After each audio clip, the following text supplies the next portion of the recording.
चलिए, तो शुरू करते हैं अभी हम लोग आज का सेशन। तो आज का आपसे आपसे मैंने वो चीज़ पूछी थी, वो मेरा वो नहीं चल रहा। वो मेरा DVW है। DVW है, उसमें क्या दिक्कत आ रहा है? उसमें वही डायरेक्टरीज बनी हुई है। तो वो डायरेक्टरीज बनी हुई है, जब मैं खोल रहा हूँ तो उसमें कह रहा है कि बनी हुई है। तो आपने उसको विंडोज़ में इंस्टॉल किया था?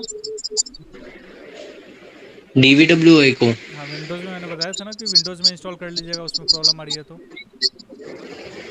नहीं, विंडोज़ में तो नहीं किया था। ठीक है, कोई बात नहीं, उसको आज आप फॉलो कर लीजिए। अभी काली में अगर दिक्कत आ रही है तो वो इंस्टॉलेशन वो लाइक थोड़ा समय देना पड़ेगा, वो फिक्स हो जाएगा। कोई बहुत बड़ी बात नहीं है, लेकिन फ़िलहाल कोई चीज़ छूटे ना इस वजह से आप विंडोज़ में इंस्टॉल करके चालू कर सकते हैं। विंडोज़ में कैसे करना है वो 4-5 मिनट का कोई भी वीडियो मिल जाएगा यूट्यूब पे आपको, वहाँ से कर सकते हैं। उसमें आपको जैम्प सर्वर की ज़रूरत पड़ेगी। जैसे यहाँ पे हम लोग मारिया डीबी और अपाची सर्वर जो है वो मैनुअली स्टार्ट करते हैं, तो वहाँ पे एक इंटरफेस बना रहेगा। एग्जाम्पल के लिए आपको अगर दिखाएं तो कुछ ऐसा इंटरफेस, जैम्प का इंटरफेस देखें किसी ने देखा है? हाँ, यूज किए थे उसको। माई से ये सब अपाची और माई सिक्वल यूज करके। यस, तो ये है जैम्प का इंटरफेस। जब विंडोज़ में इंस्टॉल करिएगा तो आपको ऐसा मिलेगा। तो आपको यहाँ पे अपाची दिख रहा है, अपाची को स्टार्ट करिएगा तो अपाची सर्वर स्टार्ट हो जाएगा, लेकिन ये विंडोज़ मशीन के लिए होगा। फिर माई सिक्वल है जो कि बेसिकली मारिया डीबी। तो ये दोनों स्टार्ट करके फिर आप DVW इंस्टॉल कर लीजिएगा तो आराम से चलने लगेगा। तो ये दो स्टार्ट करना होगा स्टार्टिंग में, फिर DVW का जैसे लोकल होस्ट करके करते हैं उत्सव वैसे हो जाएगा। यूट्यूब पे कोई वीडियो देख लीजिएगा, चल जाएगा काम। ठीक है। नहीं, अगर मैं उसको दोबारा इंस्टॉल करना चाहूँ तो हो जाएगा? किस पे? इसमें काली में? हाँ, हाँ जी, हाँ जी। हाँ हाँ, एकदम होगा। उसको लेकिन आपको रिमूव करना पड़ेगा। रिमूव का ही बता दो ना थोड़ा, तो मैं दोबारा इंस्टॉल कर दूंगा। उसके लिए कमांड होता है sudo apt remove dbwa। ठीक है, ये करके आप कर सकते हैं, लेकिन उसकी sudo डायरेक्टरी apt में आना पड़ेगा। remove dbwa। हाँ, ठीक है। वहाँ से अगर लाइक कोई एरर आता है तो मेरे को स्क्रीनशॉट लेके भेजिएगा, हम बता देंगे। ठीक है। हाँ जी, हाँ जी, ठीक है। ओके, चलिए, तो अभी हम लोग क्या करते हैं कि सबसे पहले अपने सर्विस को स्टार्ट कर लेते हैं, जो कि हमारा सर्विस है sudo apache 2, sorry sorry sorry, sudo service apache 2 start. Password डालिए, फिर sudo सर्विस, क्या था, मारिया डीबी स्टार्ट। अब एक और चीज़ बताए थे, थोड़ा सा रिकैप करते हैं कि अगर हमें स्टेटस देखना है कि वो सर्विस शुरू हुए हैं कि नहीं, तो क्या कमांड यूज़ करते हैं? sudo systemctl और यस, सर्विस का नाम। वाह Hanish sir. sudo system ctl Apache, sudo system ctl status लिखते हैं, फिर अपाची 2। तो ये रनिंग बता रहा है, मतलब हमारा वो चल रहा है। अगेन वही काम जो है हम लोग मारिया डीबी के लिए भी करके देख सकते हैं, तो मारिया डीबी भी हमारा एक्टिव हो जाना चाहिए। ये भी काम कर रहा है, बोल रहा है taking your sequel request now. ठीक है, अब हम अपना फायरफॉक्स को खोल लेंगे। फायरफॉक्स जैसे ही खुलेगा, प्रॉक्सी को for the time being sorry disable नहीं करते, अभी डिसेबल नहीं करना है। बॉबसूट ओपन कर लीजिए। आप चाहें तो अब ये टैब को बंद कर सकते हैं।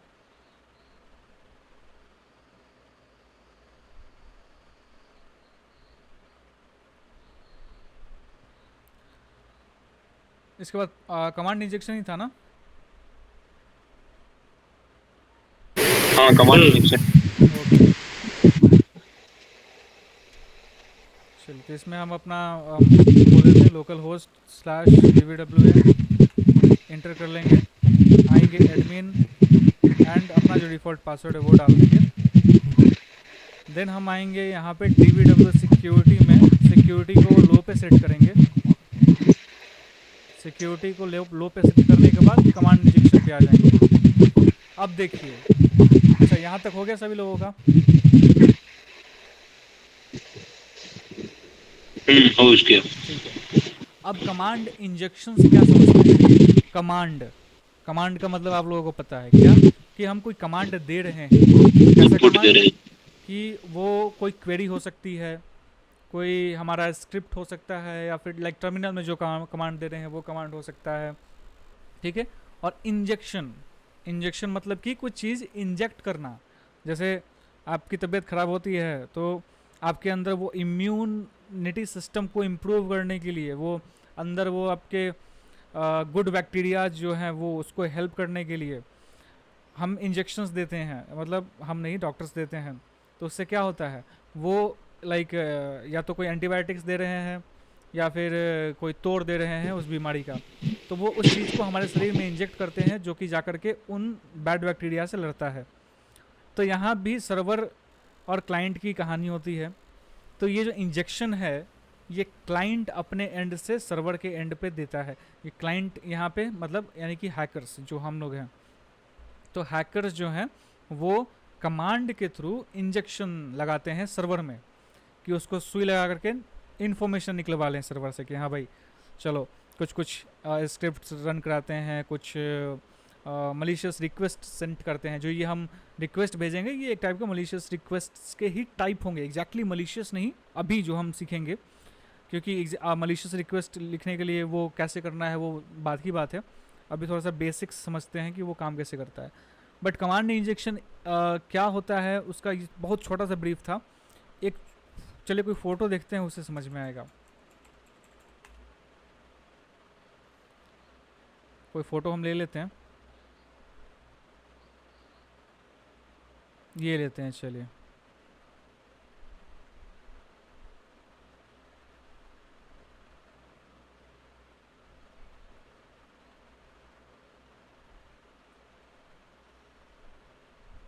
ये तो इसकी क्वालिटी ही लो है, थोड़ा सा इलाबोरेटेड मिल जाए ना। ठीक है, ये विजिबल है। देखिए यहाँ पे क्या हो रहा है कि यहाँ पे ये जो हमारे हैकर भाई साहब हैं, ये हैकर भाई साहब जो हैं एक लिसनर सेटअप करते हैं। लिसनर क्या होता है उस पर हम लोग आएंगे, ठीक है। बट अभी के लिए समझ लीजिए एक लिसनर एक ऐसी चीज़ होती है, जैसे एग्जांपल के लिए थोड़ा सा समझते हैं।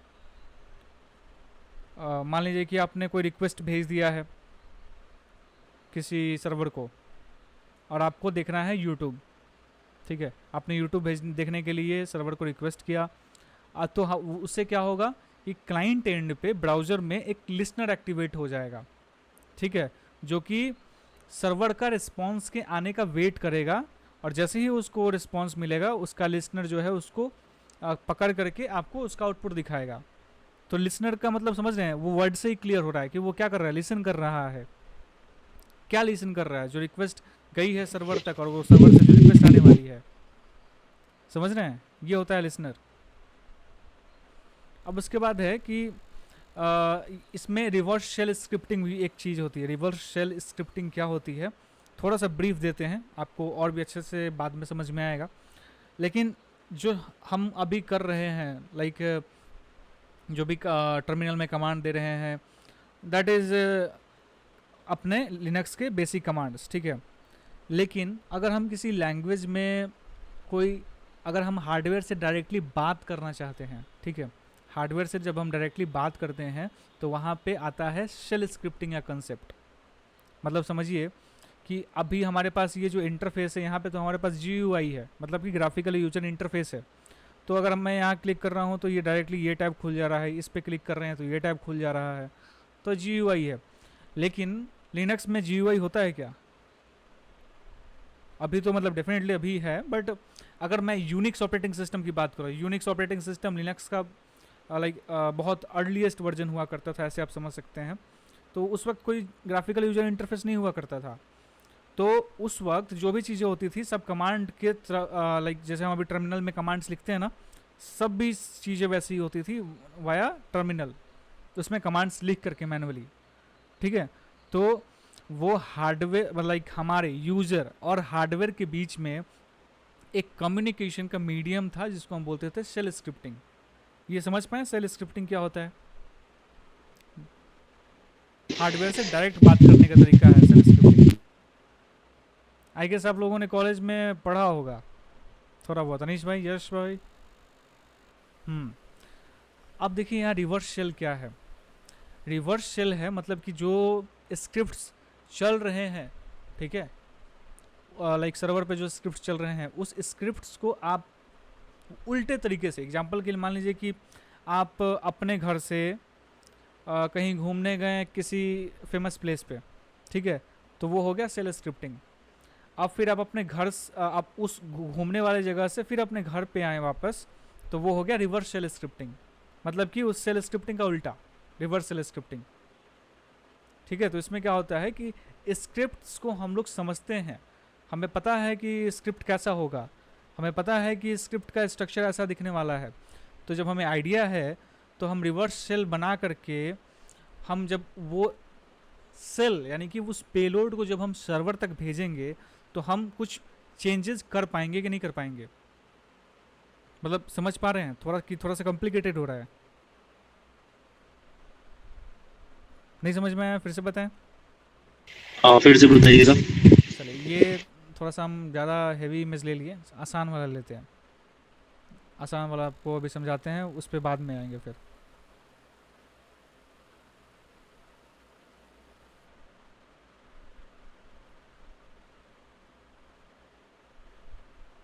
इससे आपको थोड़ा बहुत समझ में आएगा।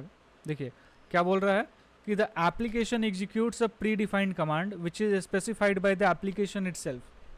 ठीक है, मतलब एप्लीकेशन जिस कमांड को समझता है वो कमांड जो है भेजी जा रही है, मतलब वो उस कमांड पे जाकर रन हो रहा है। मान लीजिए कि हमारा ये सर्वर है, ये लिनक्स का सर्वर है, तो इस लिनक्स के सर्वर पे अगर हम लिनक्स के कमांड्स फायर करेंगे तो ये समझेगा कि नहीं समझेगा उसको? अगर लिनक्स का सर्वर है, अगर वहाँ पे विंडोज़ के कमांड्स फायर करेंगे तो वो समझेगा? नहीं समझेगा। लिनक्स है तो लिनक्स के कमांड ही समझेगा। तो वो बोल रहा है अब जब वो समझता है, जैसे यहाँ से यूज़र ने वो रिक्वेस्ट भेजा सर्वर को लिनक्स के कमांड्स थ्रू, ठीक है, सेल भेजा उसको, तो वो समझ गया उस चीज़ को और उसका वापस आउटपुट भेज दिया। ठीक है, अब यहाँ पे देखिए ये क्या है, ये है रिवर्स शेल स्क्रिप्टिंग का थोड़ा एकदम छोटा सा एग्जांपल है कि इसमें क्या हुआ कि किसी हैकर ने अब एक रिवर्स शेल बना करके भेजा जो कि लिनक्स कमांड बेस्ड ही है। ठीक है, तो वो जा कर के वहाँ एग्जीक्यूट होगा उस सर्वर पे। तो अगर वो सैनिटाइजेशन नहीं है कोड में कोई सिक्योरिटी नहीं है, तो वो जो भी कमांड लिखेगा, ठीक है, जो भी कमांड्स जो लिनक्स ऑपरेटिंग सिस्टम बेस्ड होंगे वो जा कर के उस सर्वर पे एग्जीक्यूट हो जाएगा। तो सर्वर को क्या लगेगा कि कोई एडमिन है जो उसको एक्सेस करने की कोशिश कर रहा है, तो वो उस कोड को समझ करके लाइक उस कमांड को समझ करके उसका आउटपुट भेज देगा, क्योंकि वो लिनक्स का ही कमांड है। समझ में आ रहा है? क्योंकि वहाँ पे कोई यूज़र लाइक कोड सैनिटाइजेशन नहीं था, इसलिए यूज़र अपने एंड से वो लिनक्स के कमांड्स जो हैं सर्वर पे एग्जीक्यूट करवा पाया, ताकि वो सर्वर से कुछ इन्फॉर्मेशन या डेटा निकाल सके। समझ में आ रहा है? तो ये हुआ कमांड इंजेक्शन। अभी हम करेंगे तो और अच्छे से समझ में आएगा। ठीक है, अभी के लिए आप एक और छोटा सा फोटो ये देख लीजिए। ये यूज़र है, यूज़र ने कुछ इनपुट भेजा तो नॉर्मल उसको रिजल्ट मिल गया। ठीक है, अब अगर कुछ हैकर है, अब यूज़र कुछ रिजल्ट्स भेज लाइक इनपुट देता है तो उसको नॉर्मल रिजल्ट्स ही मिलने वाले हैं, लेकिन अगर हैकर कुछ भेजेगा तो उसमें वो नॉर्मल रिक्वेस्ट तो भेजेगा नहीं, अगर भेजता है तो कुछ मॉडिफाइड रिजल्ट्स भेजेगा, और कुछ सिक्योरिटी नहीं है तो उसको कुछ ऐसे डेटा रिसीव होंगे जो कि रिवील नहीं होने चाहिए थे। तो यहीं पे वनरेबिलिटीज़ मिलनी शुरू हो जाती हैं। ठीक है, तभी तो हम लोग कुछ कर पाते हैं आगे। तो चलिए करके थोड़ा समझते हैं, बट आई होप कि थोड़ा बहुत आइडिया लगा कमांड इंजेक्शन के बारे में। अब देखिए कमांड इंजेक्शन में अभी हमारे पास जो सर्वर्स होते हैं वो कौन कौन ऑपरेटिंग सिस्टम बेस्ड सर्वर्स होते हैं जो आज के समय में मोस्टली यूज होते हैं, पता है? दोबारा बोलना। ये पूछ रहे हैं कि आज के समय में सबसे ज़्यादा सर्वर का ऑपरेटिंग सिस्टम क्या होता है, कौन कौन से ऑपरेटिंग सिस्टम्स जो हैं सर्वर यूज कर रहे हैं आज के समय में? Linux or Windows? Yes exactly, Linux and Windows.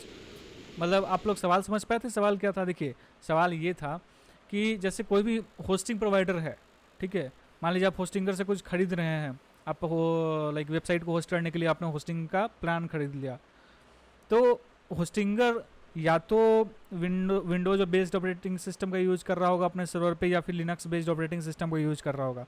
वैसे होस्टिंगर लिनक्स ही यूज़ करता है, क्योंकि लिनक्स फास्ट है, सिक्योर है, ठीक है, और विंडोज़ से ज़्यादा आसान है मेंटेन करना, और लिनक्स सस्ता भी पड़ता है, ठीक है, compare to Windows operating system.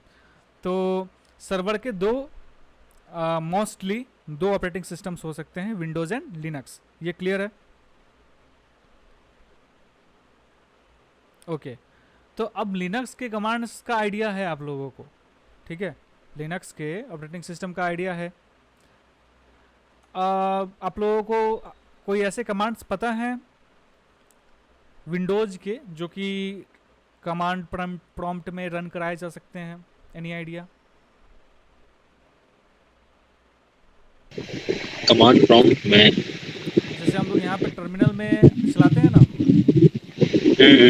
Terminal में जैसे हम रन कराते हैं डायरेक्टरी के लिए क्या करते हैं, सीडी करते हैं, तो वैसे कुछ सिमिलर कमांड्स विंडोज़ में आपके दिमाग में कुछ है ऐसा जो चले? नहीं, विंडोज़ का आपने ऐसा कुछ नहीं देखा? वो यूज बट यूज वो किया कमांड था कमांड कॉलेज नहीं के पता। टाइम पे। क्या नहीं भाई? कॉलेज के टाइम पे यूज किया था, तो अभी तो याद नहीं है। अच्छा, नहीं, मतलब देखिए कमांड याद नहीं है। यहाँ पे भी सीडी यूज़ होता है वैसे, ठीक है, सीडी यहाँ भी यूज़ होता है। जैसे एग्जांपल के लिए सीडी सी कोलन // यूज़ करते हैं, तो हम आ जाएंगे सी डायरेक्टरी में, देख रहे हैं? तो ये कमांड जो है किसके लिए है? For this Windows operating system. अगर मान लीजिए कि सी में कौन कौन से फाइल्स है इसको देखना है, तो कैसे देखेंगे? यहाँ पे एलएस काम करेगा। यही बिल्कुल, यहीं पे वो छोटा सा ट्विस्ट है कि कमांड्स का वेरिएशन यहीं से आना शुरू हो जाता है। जैसे हम लोग एलएस करके सारे फाइल्स एंड फोल्डर्स देख पाते थे किसमें, अपने लिनक्स वाले टर्मिनल में। अब इसमें देखने के लिए हम लोग कमांड यूज़ करते हैं dir डायरेक्टरी। तो इसमें आप देख पा रहे हैं जितने भी हमारे फाइल्स हैं वो सारे फाइल्स यहाँ दिख रहे हैं, फोल्डर्स। और मतलब जो भैया वो mkdir होता है वो विंडोज के लिए ही होता है। यहाँ भी काम करेगा वो जो mkdir है, मतलब कुछ कुछ कमांड जो है काम करते हैं। जैसे एग्जांपल के लिए हम चलते हैं cd:// इसमें आ गए। मेरा डी नाम का कोई डायरेक्टरी नहीं है क्या? शायद नहीं है। जी नाम का जे नाम का है, चलिए cd जे अलाउ नहीं कर रहा, ठीक है, कोई बात नहीं। तो अगर यहाँ पे हम क्रिएट करेंगे mkdir न्यू फोल्डर, अब हम सी में चल के देखते हैं कि क्या वो फोल्डर क्रिएट हुआ है क्या।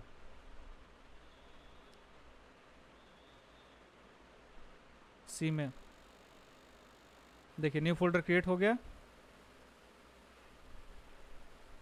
बस।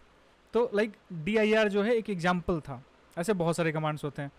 तो अगर हमें मान लीजिए कि हम सर्वर पे कोई अपना कमांड एग्जीक्यूट कराना चाह रहे हैं, तो क्या हम dir, हम ऐसा समझ सकते हैं कि अगर dir होगा, dir कमांड एग्जीक्यूट हो जा रहा है, मतलब वो विंडोज सर्वर है।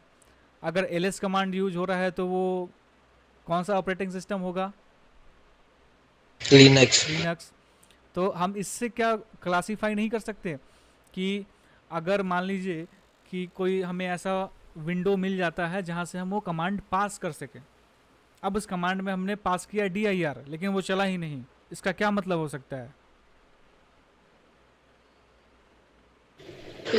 विंडो नहीं है। लिनक्स। विंडोज नहीं है, लिनक्स है। दूसरा पॉसिबिलिटी क्या हो सकता है?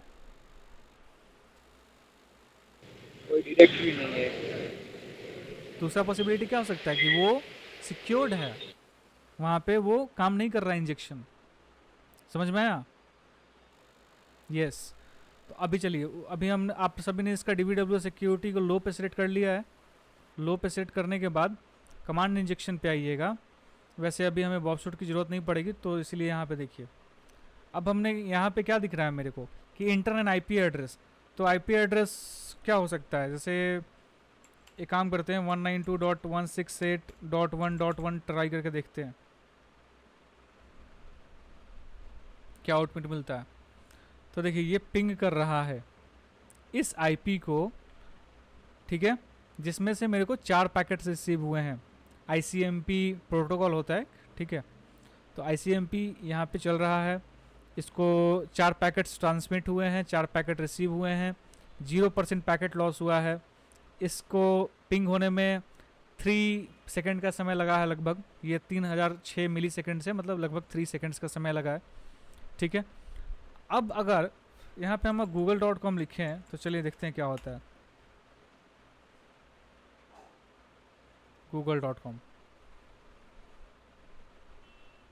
वैसे ये पूछ रहा है कि भाई आपको यहाँ IP डालना है, बट हम एक बार चेक कर रहे हैं कि IP के अलावा क्या ये डोमेन नेम ले रहा है। तो देखिए वो भी ले रहा है, इसका मतलब कि कोई स्पेशल रिस्ट्रिक्शंस नहीं है, ये कोई भी वेबसाइट ले रहा है। अच्छा चलिए गरुड़ा एक्स देखते हैं, garudax.com। अब गरुड़ा एक्स पे हमने इसको हिट किया तो देखते हैं कि क्या गरुड़ा एक्स लेता है कि नहीं। ये डिमांड कर रहा था IP की, लेकिन हमने अभी ये वेरीफाई कर लिया कि IP के साथ साथ डोमेन नेम को भी सपोर्ट कर रहा है। लेकिन आप क्या एक चीज़ नोटिस कर पा रहे हैं रिक्वेस्ट्स में, आपने इसका रिक्वेस्ट देख लिया, दिमाग में बिठा लिया, बस देख लीजिए कि क्या क्या लिखा है, बात करेंगे अभी। ये देख लिया सभी ने?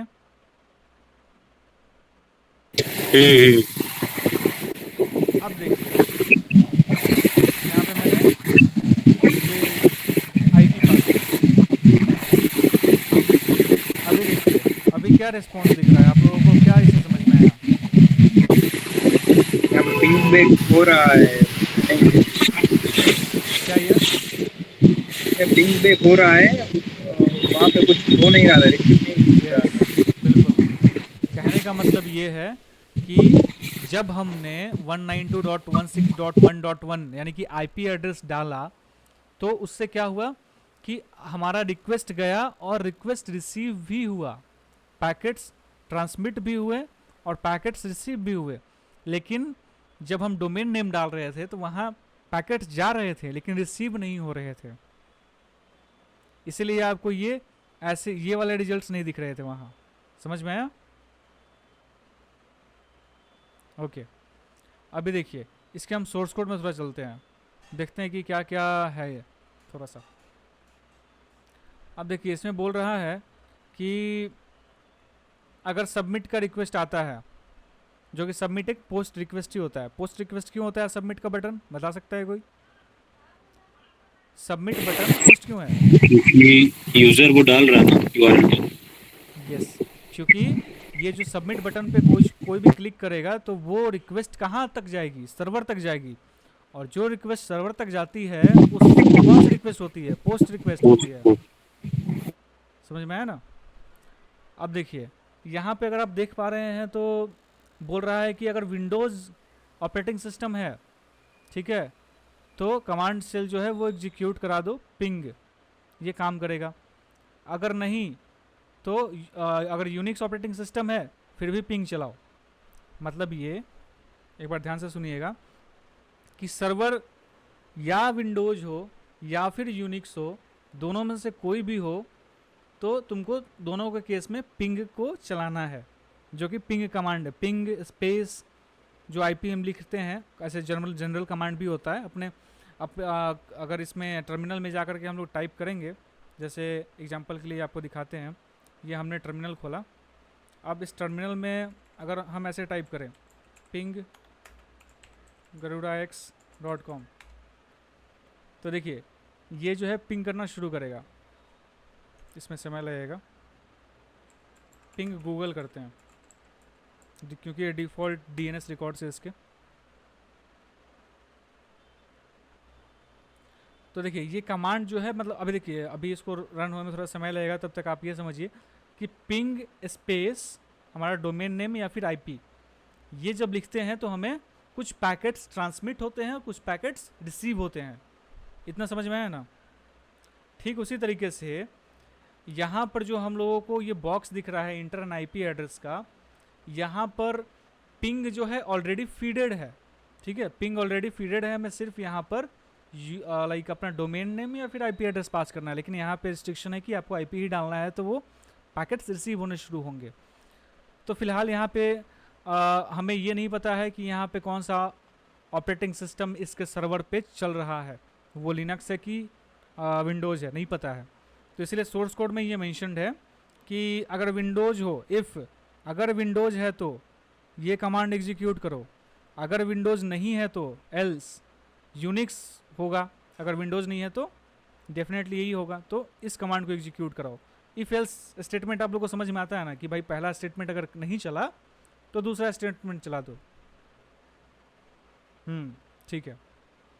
और इसमें हम ऐसे कुछ रिस्ट्रिक्शंस नहीं देख पा रहे हैं, जैसे कि कोई इसमें लिमिटेशंस नहीं समझ में आ रहा है, सिर्फ स्ट्रेट फॉरवर्ड कोड ही दिख रहा है, कुछ एक्स्ट्रा नहीं है। ठीक है, तो अब चलिए हम क्या करते हैं कि एक और हम लोकल 192.168.1.1 हमने ये लिखा। अब इसमें एक कंसेप्ट आता है जिसको हम बोलते हैं ऑपरेटर्स का। ऑपरेटर्स आप जानते हैं ऑपरेटर्स क्या होते हैं? ऑपरेटर्स के थोड़े बहुत एग्जांपल्स बताएंगे?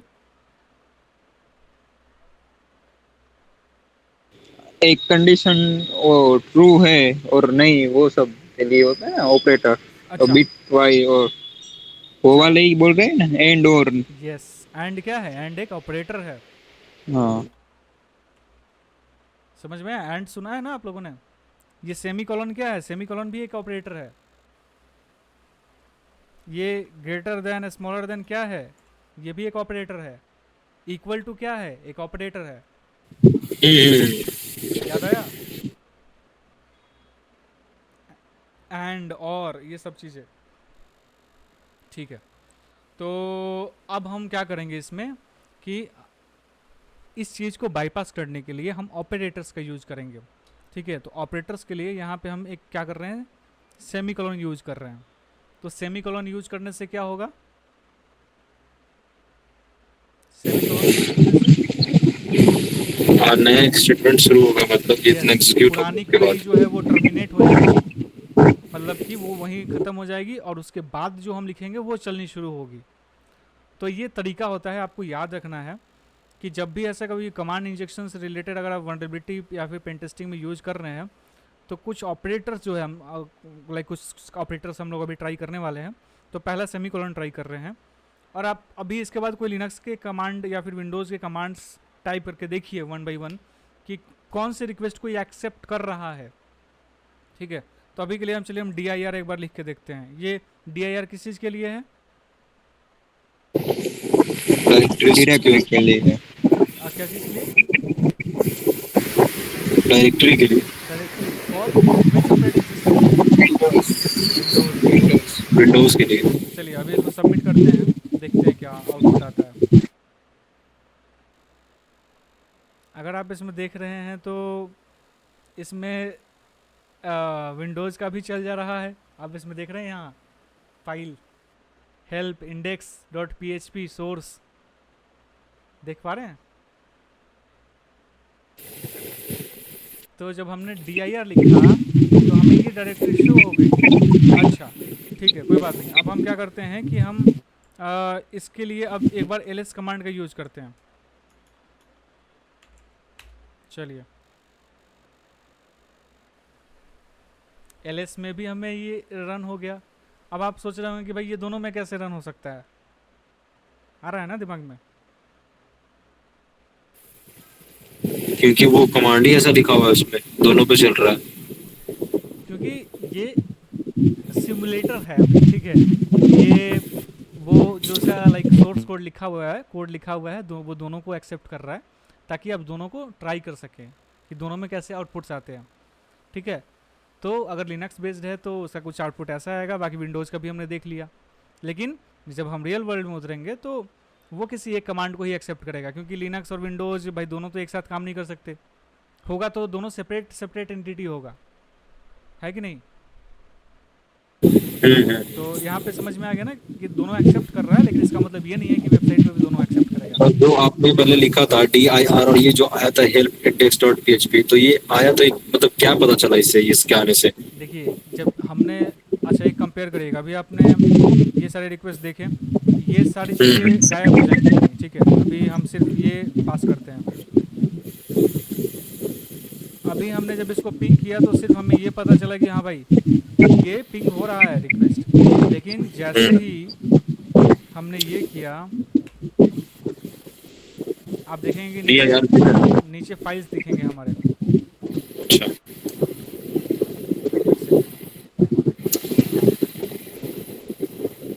फाइल्स दिख रहे हैं। हाँ ये दिख रहा है। तो अब हो सकता है कि अगर हम, क्योंकि ये सर्वर के फाइल्स दिख रहे हैं, ये फाइल्स उस वेबसाइट के हो सकते हैं, वो जो कि उस सर्वर पे होस्टेड है। तो अगर हम इन फाइल्स से कुछ इन्फॉर्मेशन निकाल पाएँ, कोई क्रिटिकल इन्फॉर्मेशन भी हो सकता है भाई, लॉग्स हो सकते हैं। अब अगर लॉग्स होंगे तो क्या उस लॉग से हम उसके यूज़र नेम का पता नहीं लगा सकते? लगा सकते हैं। अब जैसे लिनक्स में डिफ़ॉल्ट डायरेक्टरीज होती हैं पासवर्ड की, यूज़र नेम की, तो वो डिफ़ॉल्ट डायरेक्टरीज को जब हम लोग रन कराएंगे, एग्जीक्यूट कराएंगे, जब ये कमांड हम पास करेंगे, तो क्या हमें वो पासवर्ड्स नहीं दिखेंगे? दिखेंगे ना। तो वही कंसेप्ट है। अगर देखिए, अगर हम यहाँ पे वही फिर से करते हैं, एक बार इसको आप समझिए। इसको अब मान लीजिए कि ये पूरा का पूरा अब हमारा टर्मिनल है। तो अब आप मेरे को ये बताइए कि मेरे को पता चल गया कि हाँ भाई ls करने पे इसके रूट डायरेक्टरी में ये 3 फाइल्स हैं। अब मेरे को इसमें हेल्प को पढ़ना है। हेल्प का वैसे एक्सटेंशन नहीं लिखा है, index.php मान लीजिए ये लिखा हुआ है, तो इसका एक्सटेंशन है। मेरे को index.php पढ़ना है कि इसके अंदर क्या लिखा है, तो कैसे पढ़ेंगे इसको? अगर हम ये टर्मिनल में लिखते तो कैसे लिखेंगे? ls के बाद index.php लिखेंगे। नहीं, ls तो लिस्ट करेगा ना। cd करेंगे, उसके अंदर जाएंगे। पेट और फाइल का नाम कैट करेंगे बस, रीड करने के लिए। हाँ सॉरी। Cat space index.php। अब देखिए अगर इंटर करके देखते हैं क्या हमें मिलता है। देख रहे हैं क्या मिला? वल्नरेबिलिटी कमांड इंजेक्शन, इसके अंदर जो चीज़ें लिखी हुई हैं वो सब मिल गया।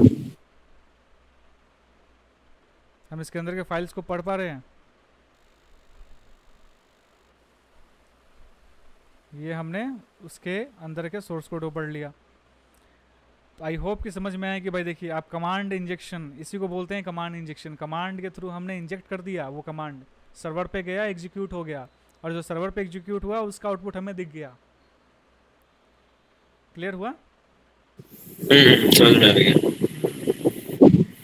सब समझ में आ रहा है? हाँ जी हाँ जी। ठीक है। कुछ और कमांड्स हम लोग देखते हैं। चलिए, अभी तो ये हो गया, हमने सेमीकोलन यूज़ किया। अब एक एंड ऑपरेटर भी यूज़ कर लेते हैं। एंड क्या यूज़ करें? LSL कमांड का यूज़ करते हैं। LSL से क्या होता है? लिस्ट तो वो बताएगा उसके अंदर का। LSL कमांड का यूज़ नहीं पता? मे भी लिस्ट बताएगा उसके अंदर। क्या बताएगा? लिस्ट बताएगा, लेकिन कैसी लिस्ट बताएगा? ये नहीं पता। परमिशन और वो सब रिलेटेड इस तरीके से डिटेल इन्फॉर्मेशन आपको मिलेगी, ठीक है, LSL का यूज़ करके। तो चलिए हम इसको एग्जीक्यूट करा के देखते हैं। एंड ऑपरेटर से क्या है, कमांड एग्जीक्यूट होता है। इसके पहले तो सेमीकोलन लगाया था। तो कुछ देख पा रहे हैं आप इसमें? क्या समझ में आ रहा है आपको? LSL से उसका काली 2024 यूज़र नेम पता चल रहा है, जो उस वक्त एडमिन है। उस फाइल का साइज पता चल रहा है, कौन से डेट को मॉडिफाई हुआ था लास्ट वो पता चल रहा है, कौन से टाइम में हुआ था वो पता चल रहा है, फाइल नेम पता चल रहा है। ये जो हम आपको बता रहे हैं अभी, इसका एक टर्मिनल में एक बार हम रन करा कर दिखाते हैं, ठीक है।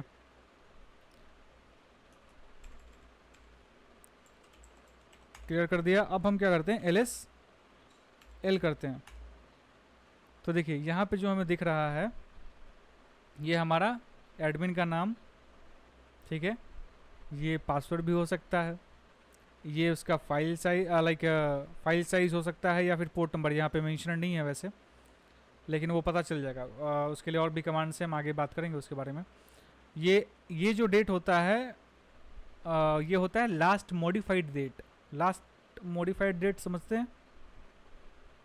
हाँ मतलब कि वो फाइल आखिरी बार कब चली गई थी, मतलब कब खोली गई थी, या फिर कब उसमें चेंजेस किए गए थे, और कौन से टाइम पे किया गया था। तो वो सारी इन्फॉर्मेशंस यहाँ पर हैं। तो इतने सारे इन्फॉर्मेशंस जब हमें मिल रहे हैं, तो आप इसमें से क्या क्रूशियल डेटा आपको मिला? यूजर ने मिल गया, यूजर मिल नेम, गया, और उसका पासवर्ड हो सकता है पगाली, वो भी मिला। अगर हाँ, और फिर या उसके फिर अंदर कौन पोर्ट से नंबर। चेंजेस या फिर कब किए गए, फाइल नेम पता चल गया, डेस्कटॉप ऐसे है, कहाँ पे वो लोकेटेड है। अच्छा, तो इससे हमें टाइम और डेट एंड टाइम से भाई क्या फ़र्क पड़ेगा? इससे क्या मतलब है? हम डेट एंड टाइम जान जाएंगे तो क्या हो जाएगा? उसका लॉग पता चल रहा है ना, ये कि मतलब कब एक्सेस हुआ है लास्ट। जितना ज्यादा जल्दी रिसेंट जो अपडेटेड है उसमें ज्यादा। अरे सिक्योरिटी पर्पस अगर अपडेट नहीं हो रहा, अगर अभी रिसेंट हुआ है, अगर हम जैसे थोड़ा टाइम पहले होता 2-3 महीने या फिर 6 महीने, तो उसकी जो सिक्योरिटी थी वो थोड़ी वैसी हो जाती वाह वाह, क्या अपडेट बात, की वजह से। बहुत बढ़िया। सही। बिल्कुल यही जवाब है कि अगर मान लीजिए कि बहुत काफ़ी समय से अपडेट अगर नहीं हुआ है, तो हम इस टाइम से पता कर सकते हैं कि हाँ भाई बहुत पहले का अपडेटेड नहीं है, तो हम इस फाइल को अटैक करना शुरू कर सकते हैं कि हाँ भाई इसमें क्या मिल रहा है, चलो देख लेते हैं। तो हमारे लिए ये वनरेबल फाइल हो गया। समझ में आया? जो रिसेंटली अपडेट होगा मे बी उसमें कुछ इम्प्रूवमेंट्स किए गए होंगे, कुछ सिक्योरिटी लेयर्स ऐड किए होंगे, है ना। तो ये तो हमने देखा एंड का भी यूज करके, और हमने इसको सक्सेसफुली ये रिसीव करके हमने ये सोर्स देख लिया। अगर आप यहाँ पे देखेंगे तो सही आउटपुट आ रहा है ना। इसकी क्या कमांड डाली थी आपने, एक बारी बताएंगे? स्पेस ls स्पेस l है ना? देखिए, अच्छा हमने अभी 192 कर रहे थे अभी तक ना, तो 192.168.1.1 जो था वो क्या था? लोकल होस्ट था ना। लोकल होस्ट का ही एड्रेस होता है, पता है ना ये एड्रेस? ठीक है। तो देखिए किसका सवाल था? उत्सव का। ये कमांड मैंने टाइप किया था। देखिए यहाँ पे हम कोई भी ऑपरेटर डाल के चेक कर सकते हैं जहाँ एंड लिखा है। अभी आप लोग बताइए कौन सा ऑपरेटर डाल के चेक करें एक बार। इक्वल टू कीजिए तो इक्वल टू, तो एल तो हमने देख लिया। कुछ और कमांड ट्राई करते हैं। तो हमारे पास और कोई कमांड्स होते हैं? सीडी सीडी सीडी या हमें फिर पता नहीं है ना कि कौन से फाइल्स हैं उसमें। वो भी है। तो एक काम करते हैं ना, हम ये कर लेते हैं, ls करते हैं, और अच्छा अभी फ़िलहाल वही एग्जीक्यूट करते हैं, lsl इक्वल्स टू lsl। तो ये एग्जीक्यूट नहीं हुआ, ये एग्जीक्यूट नहीं हुआ। क्यों नहीं हुआ? कोई बता सकता है क्यों नहीं हुआ? क्योंकि वो असाइन कर रहा था उस लोकल होस्ट को उसमें, तो उसके कारण से। क्योंकि भले ही ठीक है, ऑपरेटर भले ही है, लेकिन इक्वल टू ऑपरेटर है, तो वो हमारे पिछले क्वेरी को टर्मिनेट नहीं कर पा रहा। समझ रहे हैं? यहाँ पर हम एक इसको यूज कर सकते थे जिसको हम लोग पाइप बोलते हैं जनरली। पाइप ये पाइप पता है? ये जो स्ट्रेट लाइन होता है ऐसा बड़ा सा, एंटर के ऊपर इसको पाइप बोलते हैं। इस वाले सिंबल को देखिए ध्यान से, फिर से देखिए, इस वाले सिंबल को पाइप बोलते हैं। समझ में आया? ठीक है, तो अभी हम इसको एग्जीक्यूट कराते हैं, देखते हैं चलता है कि नहीं। ये भी चल गया, और इनफैक्ट ये ज़्यादा क्रिस्प आउटपुट दिया। तो एक काम करते हैं, इसमें हम हम फिर से फाइल्स को व्यू करते हैं कि चलिए भाई कहाँ गया। इसमें हम करते हैं एल एस तो नहीं, हमें फाइल्स नेम पता है, तो हेल्प है, सोर्स है, तो हम एक बार करते हैं कैट हेल्प, देखते हैं रन करा के क्या है। तो वो क्यों नहीं खुला कैट हेल्प करने पे? एक्सटेंशन नहीं था इसी कारण से। क्योंकि वो रीडेबल फाइल नहीं थी, मे भी वो कोई फोल्डर हो सकता है, ठीक है, तो वो कोई फोल्डर हो सकता है, अगर नहीं खुली तो मतलब फोल्डर हो सकता है। तो अब हमें उस फोल्डर में घुसना होगा, तो फोल्डर में घुसने के लिए क्या करेंगे? सीडी कर देंगे। फोल्डर में घुसने के लिए करेंगे cd, क्या नाम था? हेल्प। हेल्प।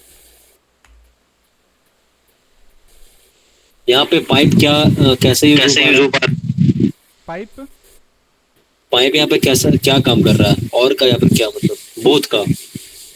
पाइप जो है ना, लाइक ये भी एक ऑपरेटर है, इसको हम लोग पाइप बोलते हैं। तो ये भी टर्मिनेट करने का काम कर रहा है, जो प्रीवियस आउटपुट है ना हमारे कमांड का, ठीक है, तो उसको भी वो टर्मिनेट कर रहा है। मतलब इसको इस तरीके से समझ सकते हैं कि जो हमारा आउटपुट रहा पिछले कमांड का, ठीक है, इसको उसने टर्मिनेट कर दिया। यस अमन चलेगा, अच्छा ठीक है, कोई बात नहीं, आने दीजिए।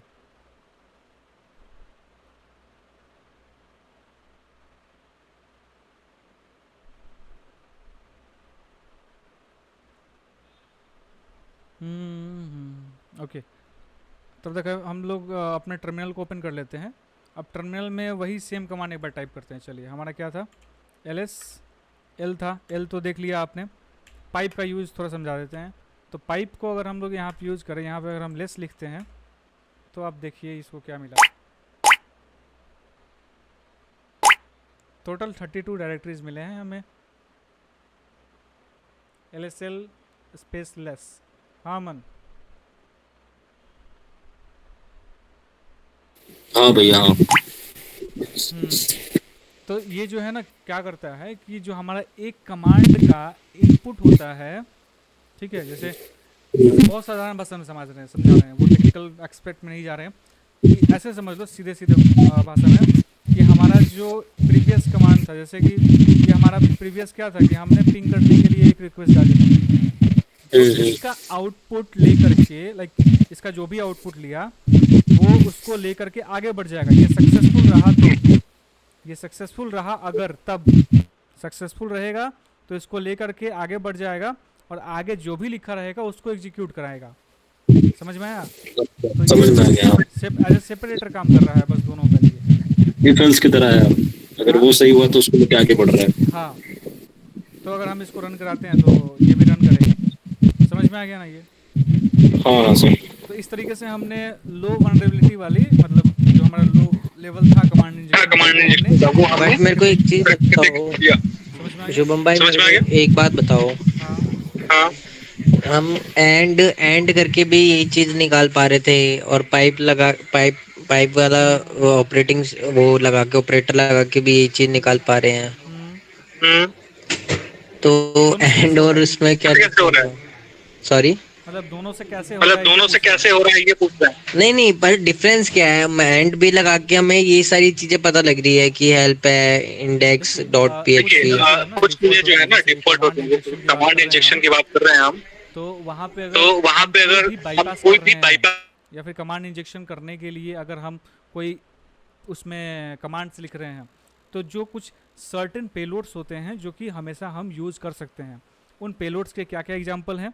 आप एंड यूज़ कर सकते हैं, डबल एंड यूज़ कर सकते हैं, आप ये यूज़ कर सकते हैं, आप उसके अलावा ये भी यूज़ कर सकते हैं सेमी कॉलन। उसके अलावा और भी होते हैं अपने, जैसे लेस देन हो गया, डबल लेस देन हो गया, इक्वल टू जो है हम लोग यूज़ कर सकते हैं। और भी होते हैं कुछ, ठीक है। कुछ समझ में आ रहा है कि नहीं उत्सव? नहीं आ गया, बट मेरे को ये नहीं समझ आ रहा कि हमें एक ही तो चीज पता लग रही है, हेल्प मतलब जो फाइल्स वगैरह उससे।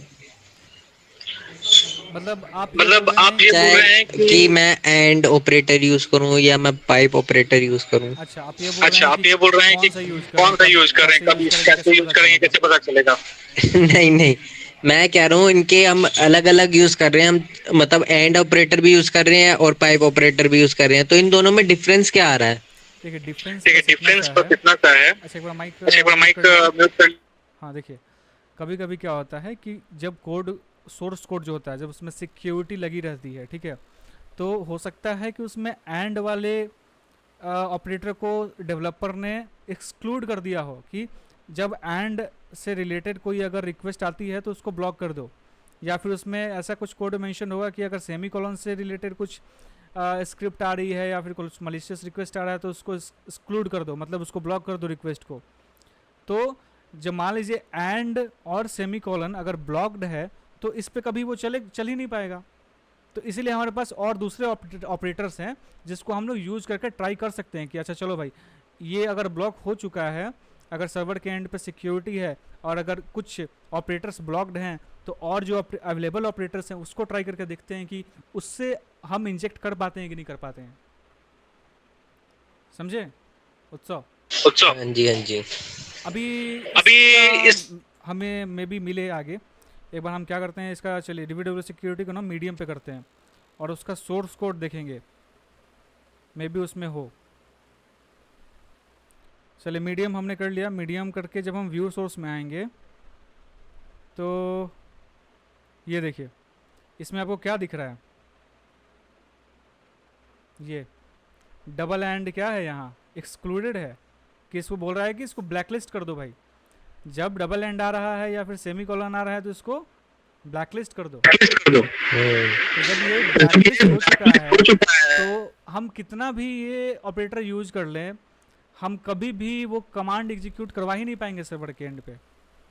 कैसे, एक बार चलिए ट्राई करके देखते हैं। मीडियम हमने सेलेक्ट कर ही लिया है और प्रीवियस कमांड से हम टाइप करके देखते हैं।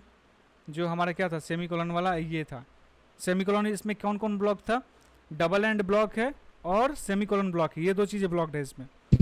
तो हम इसको रन करा के देखते हैं कि रन होता है कि नहीं। देखिए रन हुआ क्या, नहीं। फिर से रन कराते हैं, नहीं हुआ रन, कुछ आउटपुट ही नहीं है। अच्छा ठीक है, डबल एंड के साथ करते हैं। ये था डबल एंड,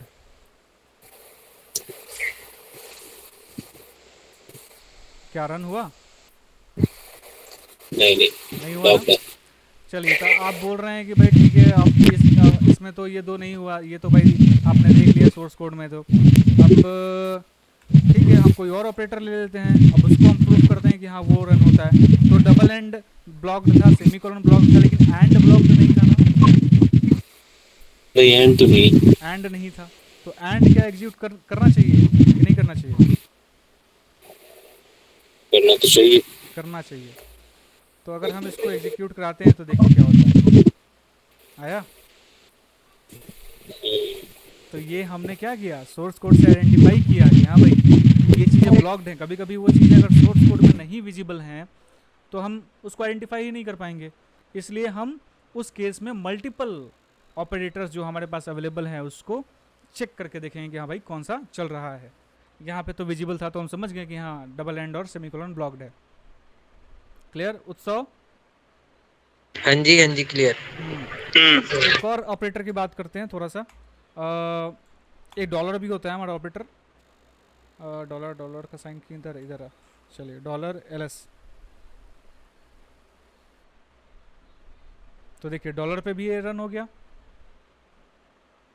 तो डॉलर भी इज ए हमारा एक क्या बोलते हैं उसको, क्या है, ऑपरेटर। उसके अलावा हम एक और इसका भी यूज़ कर सकते हैं, एक्सक्लेमेशन मार्क का भी यूज़ कर सकते हैं। कैसे?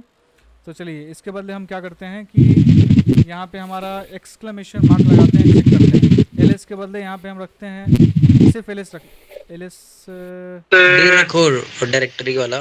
क्या रखें? DIR। ठीक है, ये रन नहीं कराया क्योंकि ये यहाँ पर मीडियम लेवल में वो सिर्फ लिनक्स वाले कमांड्स एक्सेप्ट कर रहा है। यहाँ पे वो विंडोज़ वाले कमांड्स एक्सेप्ट नहीं कर रहा। तो यहाँ पे अगर हम ls करते हैं तो अब देखिए, ठीक है, तो ये ऑपरेटर भी सपोर्ट नहीं कर रहा है एक्सक्लेमेशन मार्क। ठीक है, ब्लॉक है। ठीक है, कोई बात नहीं। नहीं, ये वैसे ब्लॉक्ड नहीं है, लेकिन ये एक्सेप्ट नहीं कर रहा। कारण ये हो सकता है कि, एक सेकेंड, कुछ और इसमें है क्या, एक बार फिर से ट्राई करते हैं। चलिए 192 एक्सक्लेमेशन मार्क जो होता है ना, वह हमारा कोड को टर्मिनेट करने के काम आता है। तो अगर इसके कोड को, ये कोड टर्मिनेट हो गया तो इसको रन कराना चाहिए उसको। अच्छा, इसका एक दूसरा अल्टरनेटिव हम ये ट्राई कर सकते हैं कि अगर हम इसमें पहले हमने इसको नॉट एल दिया, फिर एंड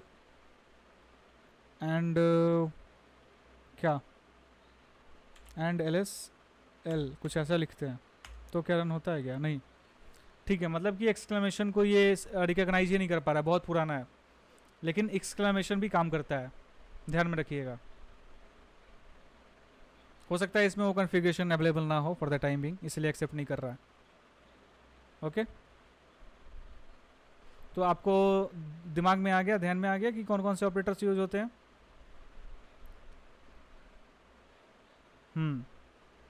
तो इस तरीके से हमने इसके सोर्स कोड से आइडेंटिफाई करके ये भी समझ लिया कि हाँ भाई, ये सारे जो रिक्वेस्ट्स हैं ये काम नहीं करने वाले हैं। बट अब हमने ये भी समझ लिया, मीडियम लेवल भी हमने क्रैक कर लिया। तो मीडियम लेवल में 2 एक्सक्लूडेड थे, बाकी उसके अलावा काम कर रहे थे। तो DVW सिक्योरिटी को अब हम हाई पे करते हैं। इसका हम सिर्फ हेल्प कर रहे हैं, इसको आप ट्राई करिएगा। सबसे पहले व्यू सोर्स करते हैं। अब आप इसमें देख पाएंगे ध्यान से, इसमें कितने सारे ब्लॉक्ड हैं। ब्लॉक्ड है ना, एंड ब्लॉक्ड है, एक्सक्लेमेशन ब्लॉक्ड है, सॉरी सेमीकोलन, पाइप ब्लॉक्ड है, डैश ब्लॉक्ड है, डॉलर, ये ब्रैकेट्स हैं। उसके बाद पता नहीं सिंबल को क्या बोलते हैं, ये दिमाग से निकल गया है, एक्रीड बोलते हैं शायद, एक्रीड। और ये डबल पाइप है। ठीक है, तो ये सब ब्लॉक्ड है। तो आप सोचिए कि अगर ये सब के सब ब्लॉक्ड है तो हम क्या यूज कर सकते हैं? Double and. अगर मान लीजिए डबल एंड भी रहता लिस्ट में, तो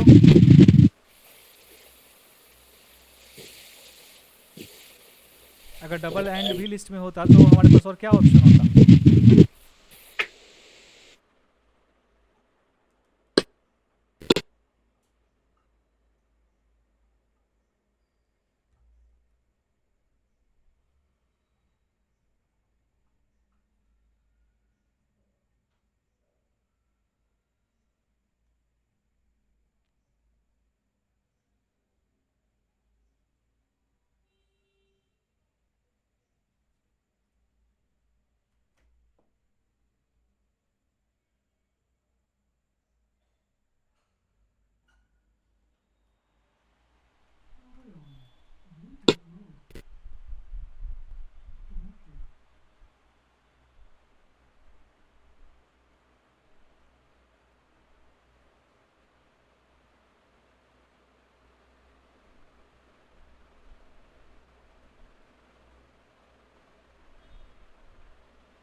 क्लियर है आवाज अभी?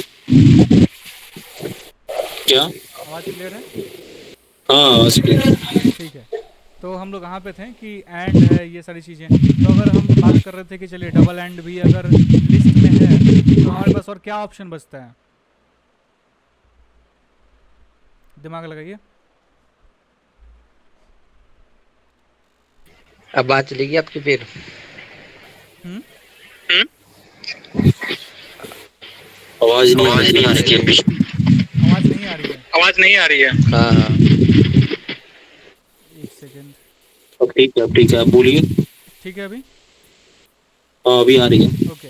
ये बोल रहे हैं कि डबल एंड अगर भी इस लिस्ट में इंक्लूडेड होता तो फिर आप लोगों का आंसर क्या होता? ग्रेटर देन स्मॉलर देन ये सब कर सकते थे। अच्छा, तो ठीक है, एक बार करके देखते हैं। वैसे अभी हम हमारे पास डबल एंड वाला ऑप्शन है, तो एक बार हम रन करके देख लेते हैं कि डबल एंड करने से क्या हम इसको बाईपास कर पाते हैं। फिर भी नहीं कर पा रहे हैं भाई, क्यों? डबल एंड एल एस, ये इतना आसान क्यों है? हाई लेवल पे इतना लाइक मीडियम में भी और हाई लेवल में भी आपको तुरंत ही मिल गया। ये लोग बोलेंगे थोड़ा सा हेल्प करना है, ये करना आपको है, तुरंत नहीं मिला। क्योंकि सही लोग हैं, ट्रेसमेंट कर रहे हैं वो वाले। आवाज़ कट रही है। हेलो हेलो, आ रहा है? हाँ अभी आ रही है। मेरे को ये लग रहा है कि इसमें जितना भी लिस्टेड है ये सारा ही ब्लॉक्ड है। इसका मतलब ये नहीं है कि डबल एंड या ट्रिपल एंड करेंगे तो हो जाएगा। अच्छा, अब वैसे बात कर रहे हैं। वो वैसे मतलब वो भी इटरेशन सही पर है, डिपेंड नहीं वो भी करेगा। सही है, क्योंकि वो आइडेंटिफाई कर रहा है कि एंड पहला करेक्टर मिल गया अगर, तो हाँ, वो नहीं उसको ब्लॉक कर लिखता देगा। था। लेकिन अगर आप ध्यान से देखेंगे इसमें तो कुछ छोटी सी कमी नज़र आ रही होगी। बहुत ध्यान से देखिए, आंसर इसमें ही छुपा है। बहुत चील की निगाह से दोहराइए।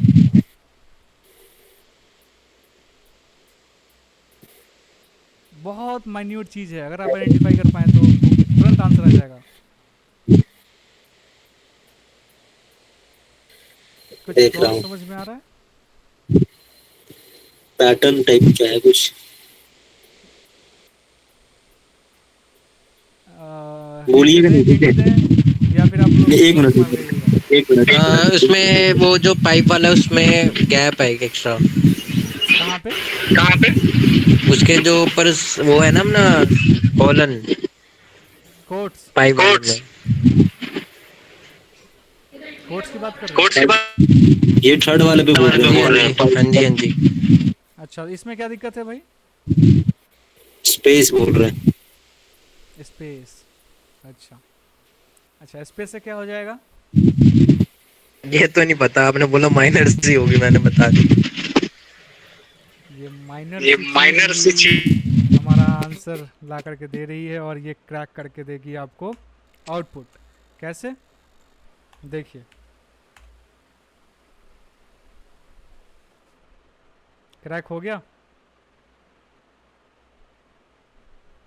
इतना छोटा सा मिस्टेक डेवलपर के लिए, और hackers के लिए वो एक easy account बन गया।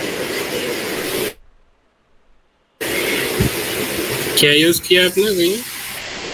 ये अनिश भाई देखिए, ध्यान से अगर आप देखेंगे ना, तो देखिए ये एंड जो है हमारा, इसके ये जो हमारे कोड्स हैं, इसके बीच में कोई भी स्पेस नहीं है, यहाँ भी कोई स्पेस नहीं है, ये इसके पीछे भी कोई स्पेस नहीं है, ठीक है। लेकिन यहाँ एक स्पेस है, यहाँ भी कोई स्पेस नहीं है, इस सब में कहीं स्पेस नहीं है।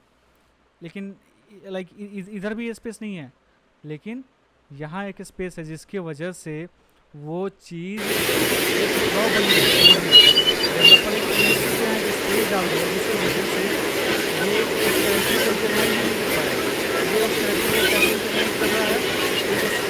एक पाइप प्लस स्पेस, ये एडिशन कंबाइन इसको पूरा ये करने कर रहा है, इसको एक सिंगल पाइप को इंटरलाइन नहीं कर रहा है, इसलिए ये वाला एक्सप्लेन नहीं कर पाया, ये वाला बैकअप नहीं हो पाएगा। ये चीज़ को करने के लिए हमें कोड में डालना होगा, इसके बाद स्पेस आएगी, ऐसा करेंगे। और अगर हम ज़्यादा अगर ये कमांड रन कराएँ, तो इसमें हमें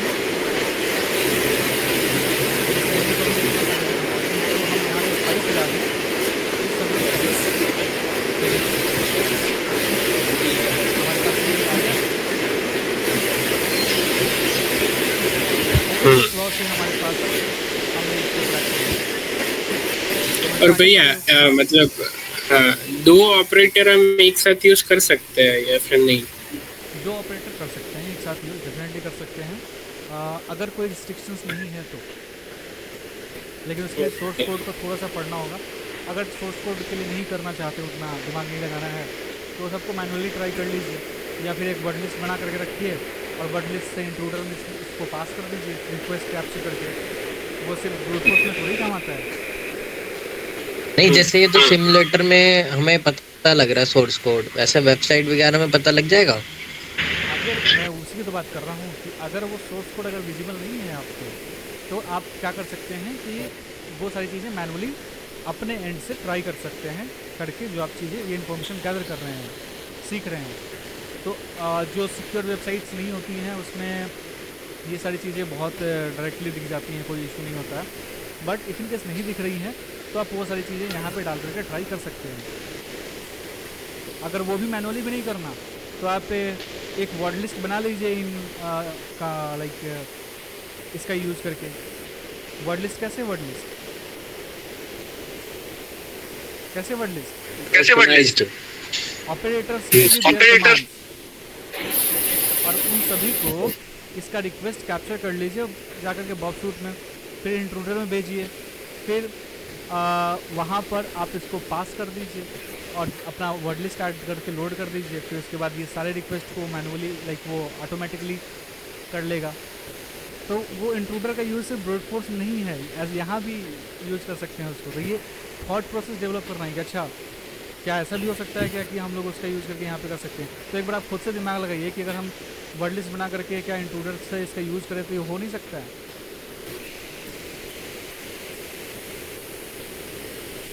मतलब समझ पाएंगे नहीं जो हम बोलें। उसमें भी अगर सबसे ज्यादा जिसका लेंथ होगा वो सही वैल्यू होगा। हाँ, अगर उसमें हमें कुछ आउटपुट मिलेगा तो उसमें हमें वहाँ दिखा देगा, वहाँ भी जो लेंथ है सबसे ज़्यादा आएगी। लेंथ वाला जो खेल है, याद आता है कुछ लेंथ? तो इस तरीके से हम हाँ उसका कुछ बोल रहे हैं। नहीं नहीं, और एक ये मैं बोल रहा था कि आप एक बारी उसको ग्रेटर देन स्मॉलर देन वाला लगा के दिखाना एक बारी। चलिए ठीक है, ट्राई करते हैं।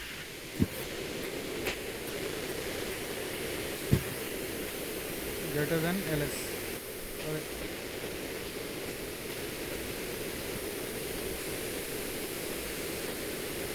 Greater than LS dash L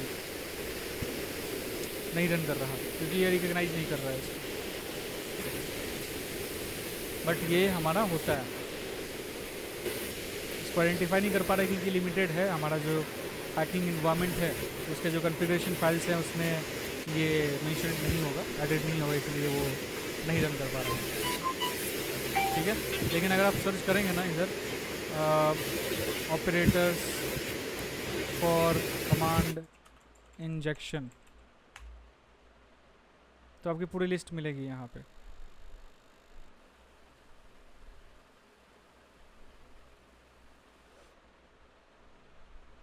ये आर्टिकल वैसे पुराना है। यश है? हाँ हाँ है। ओके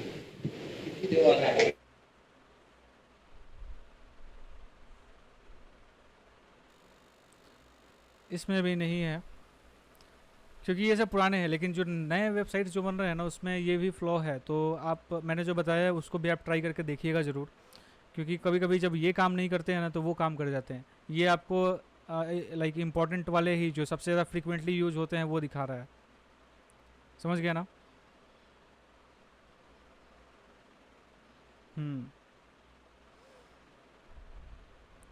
सो हमने ये तीनों लेवल्स। पर भैया जैसे जैसे वो ये ऑपरेटर्स की बात कर रहे थे, तो पता है मतलब कॉलेज में ऐसा पढ़ा था, सारे गेट्स होते हैं, एंड गेट वगैरह सब।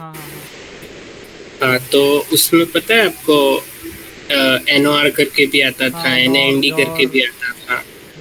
हाँ, तो अगर ये सारे एंड और वाले नहीं लगते हैं तो हम ऐसे वो दूसरे जो नेगेटिव गेट्स होते हैं उसको कॉम्बिनेशन करके बाईपास कर सकते हैं या नहीं? ना ना ना, इसमें ना आपका इंडिविजुअल वाला ही काम करेगा।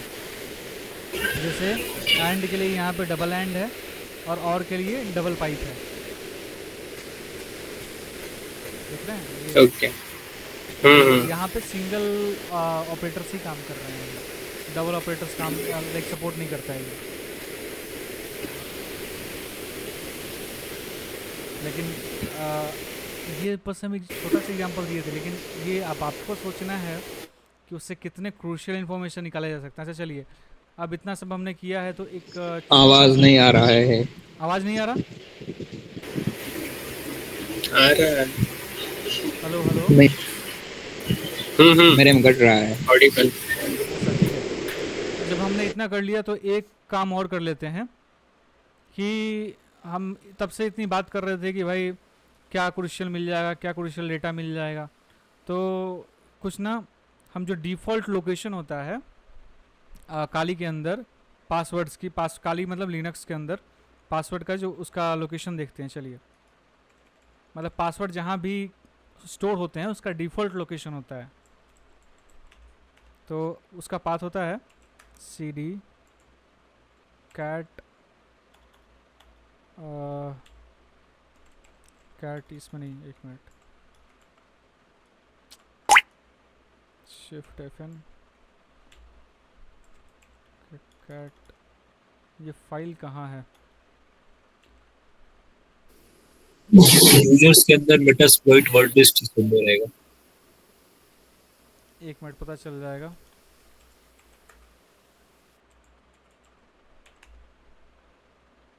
Yes,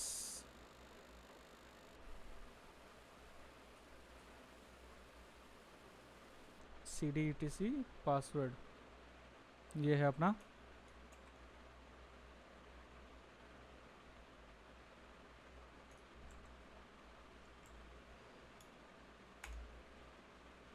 permission denied, okay.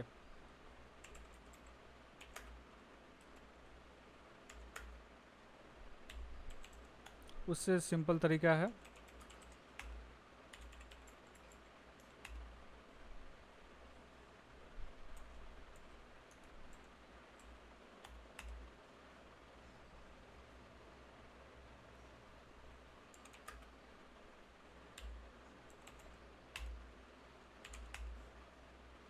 इसमें पासवर्ड कहीं दिख रहा है MNOP, ये पासवर्ड दिख रहा है ना, इसको हम लोग कैट पास WD करते हैं, ठीक है।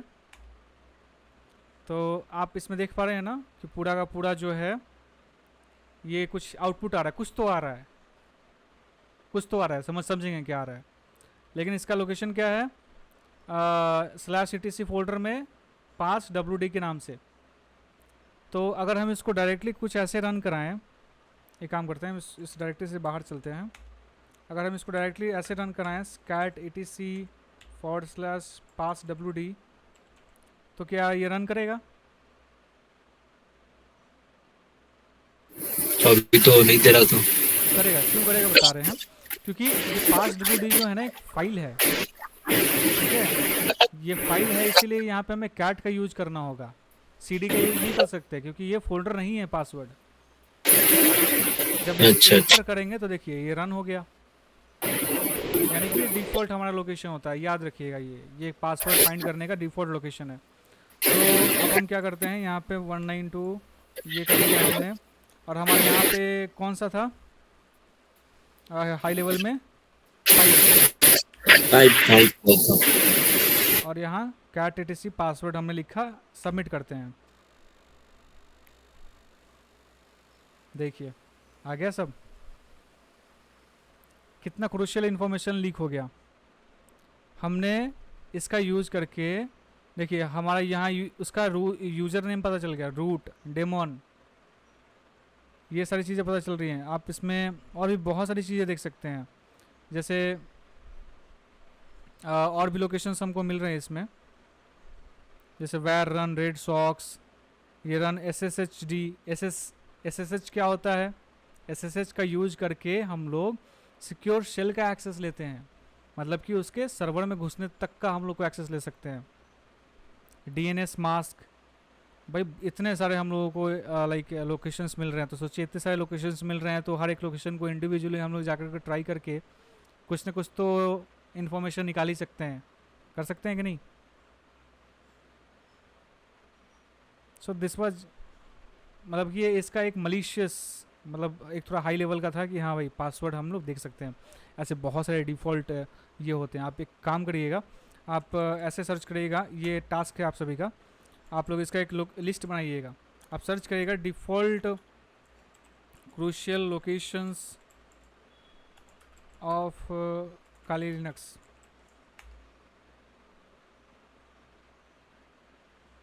चैट जीपीटी से भी आप हेल्प ले सकते हैं। चैट जीपीटी खोलिएगा, उस चैट जीपीटी के लिए हम अपना टैब खोलते हैं।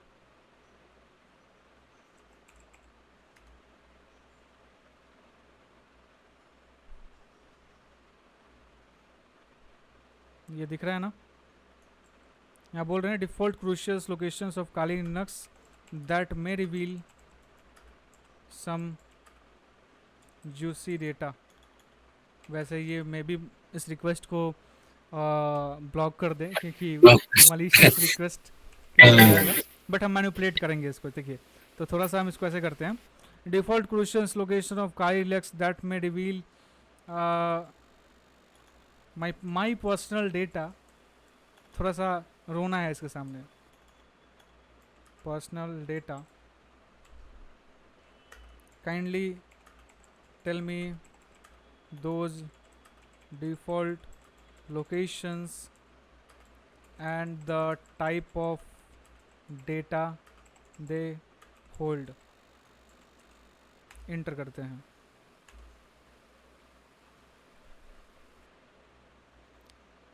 In Kali Linux, several default location may hold personal data or sensitive information.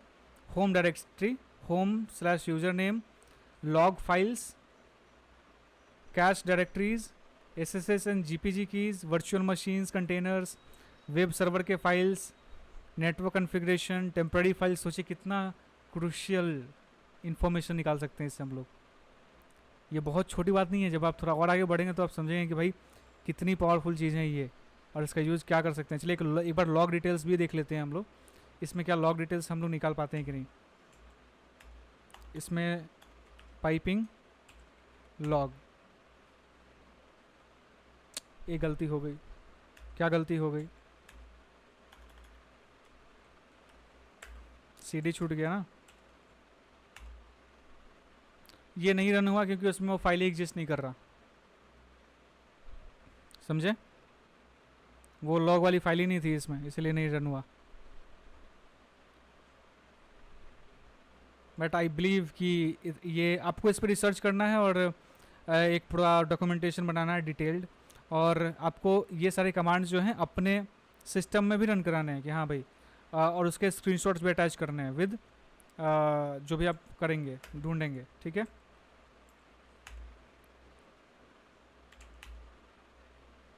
यहाँ पे देखिए बहुत सारे लॉग्स दिख रहे हैं ना। अब लॉग्स में वहाँ पे हम लोग क्या कर सकते हैं, एक काम कर सकते हैं, वहाँ पे हम लोग अगर कुछ ऐसा ट्राई करें, अगर हम कुछ ऐसा ट्राई करें कि ये कमांड हम लिखें, सीडी हटा करके एलएस कर दे अगर, तो देखते हैं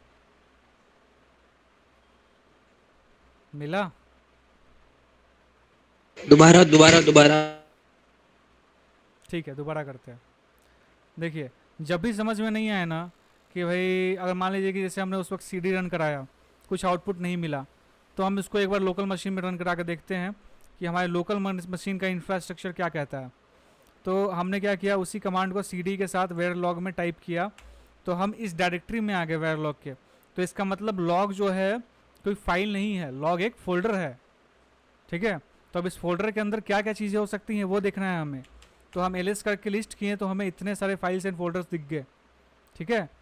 तो अब हम डायरेक्टली लिस्ट करना चाहते हैं इस डायरेक्टरी को जो कि /var log है, तो उसको हम लिस्ट करने के लिए ls करके नहीं कर सकते हैं। ये करेंगे ls, फिर var log करेंगे जब, तो सबमिट करेंगे तो हमारे पास ऐसा कुछ पूरा लॉग आ जाएगा जो कि इस पर्टिकुलर फोल्डर में होगा। समझ में आया? और सीडी से क्या फर्क पड़ेगा? इससे क्या फ़र्क पड़ेगा? सीडी सीडी सीडी सीडी से हाँ जी हाँ जी। मतलब फिर से दोहराइए क्वेश्चन।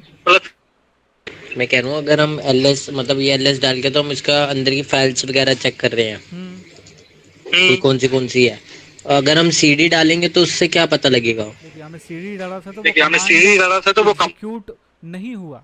उसमें क्या हुआ कि वो लाइक हमें कुछ आउटपुट मिला ही नहीं। तो इसका मतलब दो कारण हो सकता है, या तो वो फाइल एग्जिस्ट नहीं कर रही है, तीन कारण हो सकते हैं सॉरी। या तो वो फाइल एग्जिस्ट नहीं कर रहा है, दूसरा कि सर्वर साइड सिक्योरिटी है, तीसरा ये कि वो एक फोल्डर हो सकता है जिस फोल्डर के अंदर वो सारे डेटा हो। तो सीडी पे हम सिर्फ उस डायरेक्टरी में हेड कर सकते हैं, मतलब चेंज डायरेक्टरी कर सकते हैं, उस लोकेशन तक जा सकते हैं, लेकिन उस लोकेशन को देखने के लिए कि उस लोकेशन में क्या है हमें ls कमांड का यूज करना पड़ेगा। समझ रहे हैं? अच्छा ठीक है मतलब डायरेक्टरी तक जा सकते हैं, पर डायरेक्टरी के अंदर कौन सी फाइल्स है उसके लिए हम ls यूज करते हैं। ls का यूज करना पड़ेगा डेफिनेटली। ठीक है। तो ये हमारा ये हो गया। तो अब देखिए हमने ये तो फाइल्स देख लिए हैं, अब मेरे को देखना है boot.log। तो कैसे देखेंगे? यहाँ पे ये boot.log है ना, कैसे देखेंगे इसको? कैट करके boot.log नहीं चला।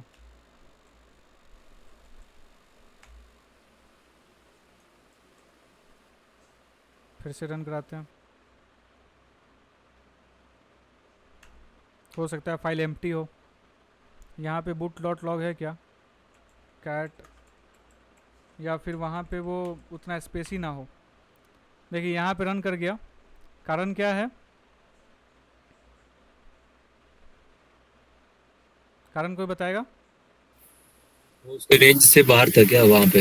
हाँ, क्योंकि वो जो है वेब पेज वो है उसको फेच नहीं कर पा रहा था। और यहाँ पे जो डेटा देख रहे हैं ये सर्विसेज का यूज़ कर रहा है, gdm.service, यानी कि ये नेटवर्क मैनेजर से कनेक्टेड है।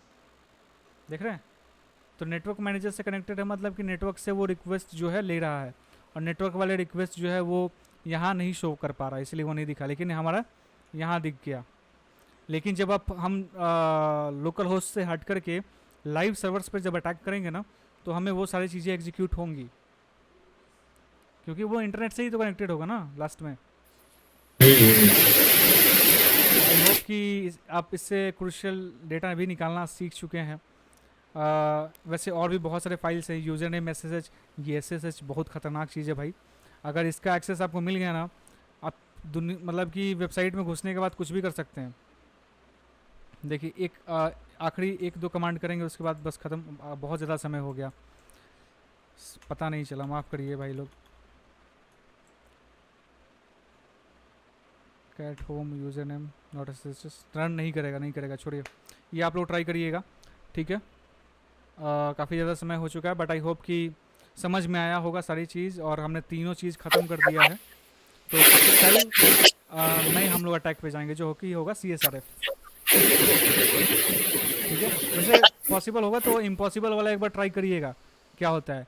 बट कल का टास्क जो है वो याद रखना है कि मैंने जो डिफ़ॉल्ट लोकेशन बताए हैं उसको रन करा करके देखना है, उसका स्क्रीनशॉट अटैच करना है, उसका प्रॉपर डॉक्यूमेंटेशन बनाना है, ठीक है? क्लियर?